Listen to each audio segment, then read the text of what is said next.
على 8000 جنيه انك تعمل لي دايره زي دي كده في حركه واحده. ازاي؟ طب ودي اجيبها ازاي دي؟ ما اعرفش انا بقى، زي السكر في الشاي.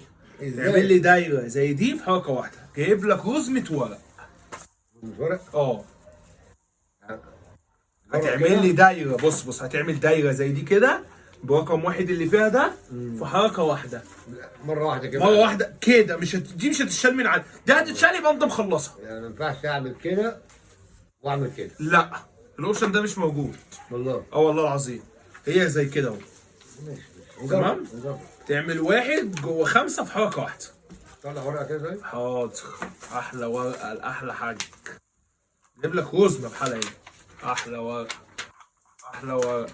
امسك يا باشا زي دي، تكسب الفلوس دي كلها.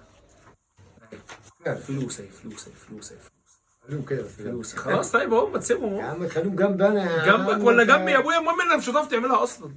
يلا صل يا على باشا، النبي. على افضل الصلاه والسلام. بتطبق ايه يا ابويا؟ انت مالك؟ حاضر انا كويس الحمد لله. مالك يا عم؟ حاضر انا كويس الحمد لله والله. ايوه وبعدين بقى، بعدين صل على النبي. على افضل الصلاه والسلام. حركه واحده كده. حركه واحده اه. هنمشي بدايه كده الاول. ماشي ماشي. ماشي.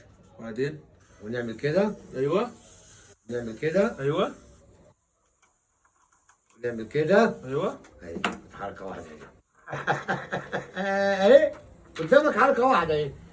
اهي بص حركه واحده اهي قدامك اهي. لا مش عجباني، بص لا. الواحد عامل ازاي. واحد دي مش عاجباك ايه يا عم؟ لا، انت مش عبيط ولا عجباني يا ايه؟ ابويا، مش يا عجباني. عم هو يا عم ما هي حركه واحده عملتها لك اهي. اهي يعني انا اعملها كده هتيجي؟ ما هو انا مالي بقى. انت مالك؟ انت انا مرزق. اهي حركه واحده اهي اللي انت قلت عليها. ايه يا عم؟ عملت كده أهي. صح؟ حركه واحده وبص وجيب الشبكه بدي خلي بالك. عشان بس يا زي ما ابويا. انت قلت. استنى. اهي حاضر قدام الجمهور أهو. كده. ايوه ايوه ايوه كده. جدع برافو. ما انت شاطر اهو. وانا قعدت اعمل كده ما انت شاطر وقعدت اهو. اعمل كده، وهي اصلا بتتعمل في حركه واحده. انت وانا كنت مفكر نفسي ذكي. انا مرزق. احلى مسا عليك يا ابويا. ماشي تعالى كل يوم يا حبيبي. انا جاي يا بص ابويا.